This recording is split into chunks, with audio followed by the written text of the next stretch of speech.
ईश्वर प्रणिधानानि क्रिया योगः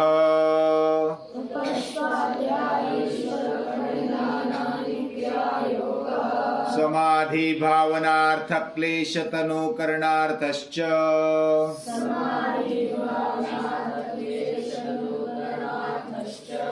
स्वविषया संप्रयोगे चित्त स्वरूपानुकार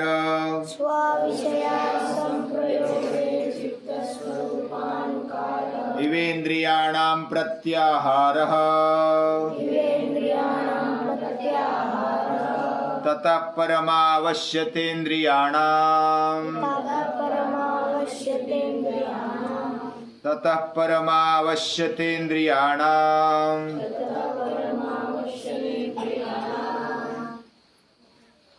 हम सभी देवगिरी जाकर आए। लगभग जो नहीं गए थे वो पहले जाकर आए थे और जो पहली बार गए वो भी है। देवगिरी पहला एक साम्राज्य था, उधर राजे रहते थे। बाहर पूरा राज्य है, सृष्टि है। और देवगिरी के पास जाते तो पहले एक कोट लगता है, दीवार, पूरी लंबी दीवार है। उसके अंदर घुसे हम, पहला मुख्य दरवाजा। उधर से घुसने के बाद भी किला शुरू नहीं हुआ था, वो गढ़कोट था। पहले जो था वो गढ़कोट था। और फिर आगे चले गए, फिर दरवाजा लगता है, दूसरा, तीसरा, फिर खंदक लगता है।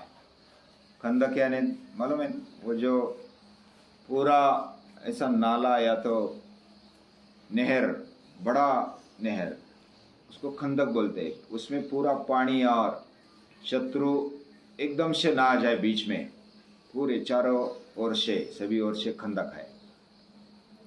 उसमें पानी भी है, उसमें अलग अलग प्राणी, हिंस्र प्राणी, सुसर, मगर, वो छोड़े जाते थे। उसको पार करके आना, अभी तो उधर पुल बनाया है, ब्रिज बनाया, लेकिन पहले ब्रिज भी वो निकाल देते थे और समय आने पर ही उसको डालते थे। उसके बाद फिर मेन गेट शुरू होता है, वह पास होने के बाद फिर किला शुरू हो गया, मुख्य किला। उसके बाद फिर अंदर जाते फिर भी अंदर की ओर किले का दूसरा भाग रहता है, लेकिन बाले किला तो उसके ऊपर रहता है, उसको भी एक गेट, वो सबसे ऊपर, उधर राजा रहता था। ये याद आया ना सभी को? यानी पहले पूरा राज, और बाद में फिर गढ़कोट, फिर खंदक, फिर मुख्य किला, किले का द्वार, महाद्वार, और महाद्वार के बाद मुख्य किला। किले में भी अंदर एक किला, वो बाले किला बोलते हैं। और बाले किला में वो राजा रहते थे, और उधर की सुविधा है वो भी बहुत अच्छी। अभी ये जो चित्र है इसलिए वर्णन किया, ये जो योग है ना, योग यानी अष्टांग योग, इसको समझेंगे तो इसी प्रकार से अच्छा समझ में आ जा सकता है। ये सृष्टि बाहर की सृष्टि यानी पूरा उनका राज्य। ये किला यानी हमारा शरीर।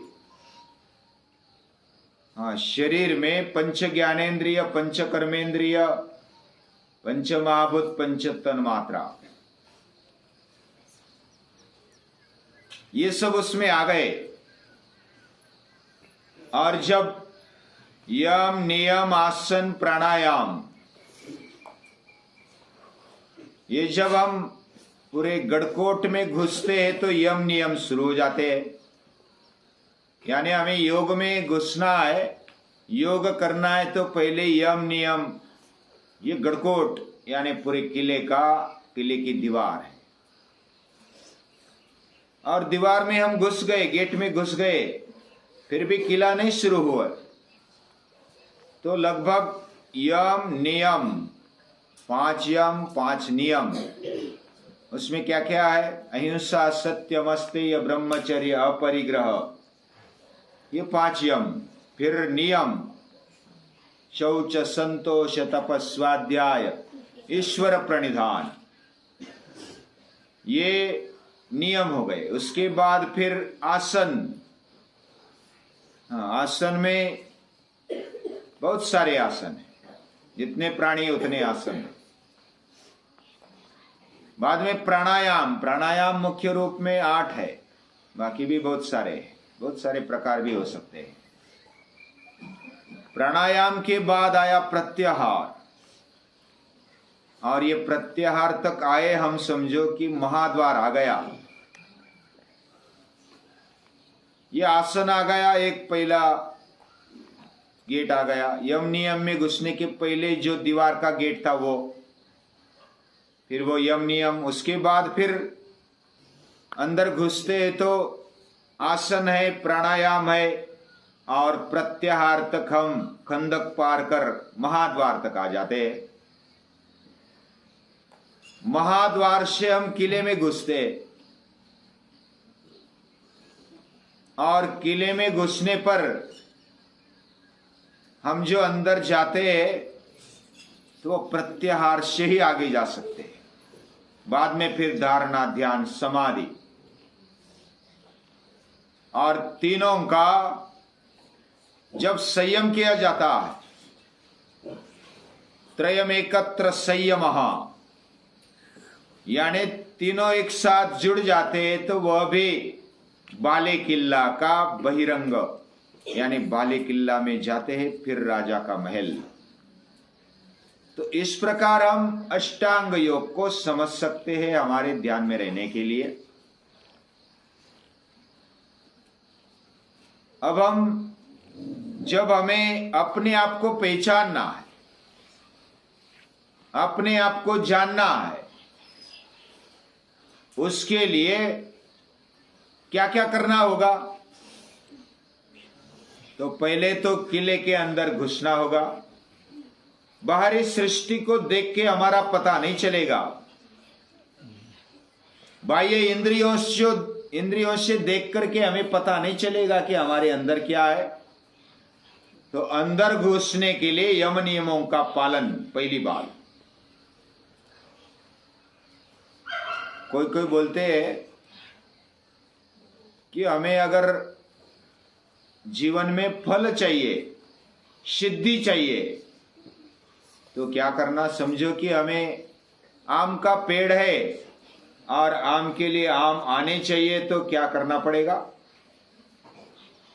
हाँ, डायरेक्ट आम तोड़ने के लिए जाएंगे तो आम है पेड़ के ऊपर, पेड़ के ऊपर आम आने के लिए क्या करना पड़ेगा?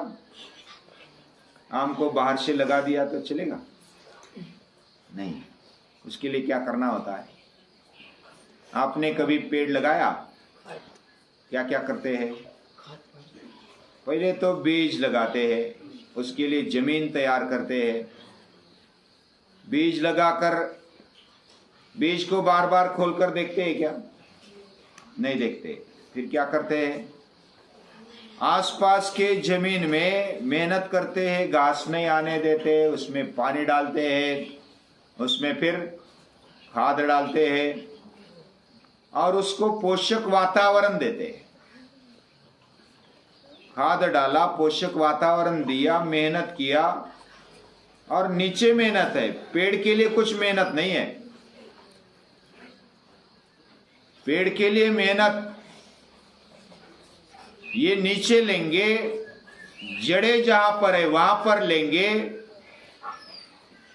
तो जड़ें बढ़ेगी तो पेड़ बढ़ेगा, और पेड़ बढ़ेगा तो फूल आएंगे, पत्ते आएंगे और फल भी आएंगे।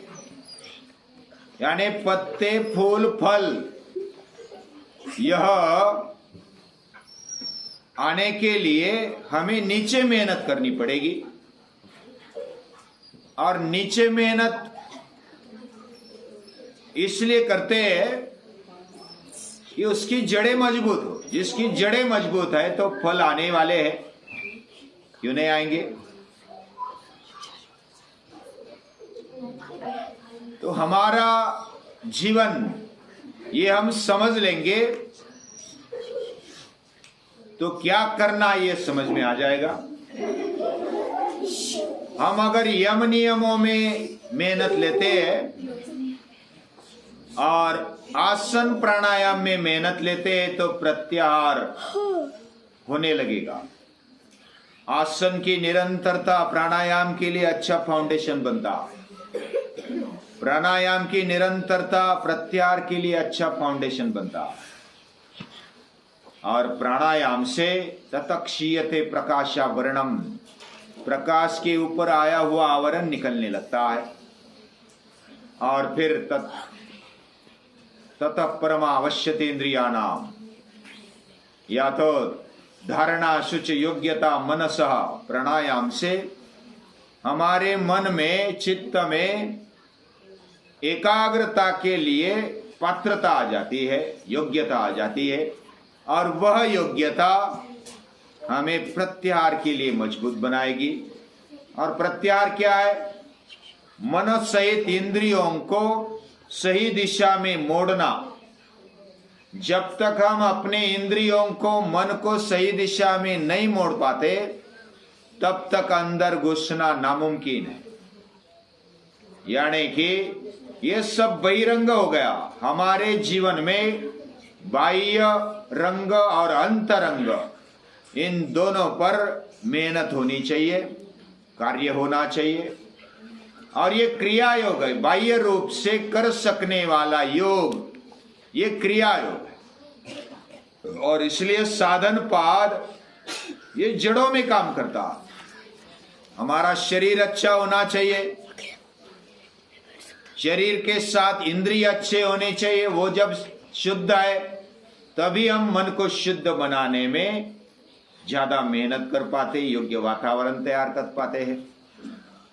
और ऐसा जब हमारे मन और इंद्रियों के साथ शुद्ध बना दिए और उसको मोड़ दिया उसके मूल स्वरूप के साथ, यानी मन और बुद्धि कहां से निकली? भगवान से निकली, वो आत्मशक्ति से निकली है। और आत्मशक्ति की ओर उसको मोड़ देना, चित्त स्वरूपानुकार इवेन्द्रियाणाम प्रत्याहारः। यानी हमें फल चाहिए तो जड़ों में काम करना पड़ेगा। फल का केवल नाम लेते लेते मुझे फल चाहिए, फल चाहिए, ऐसा फल मिलेगा? फल नहीं मिल सकता।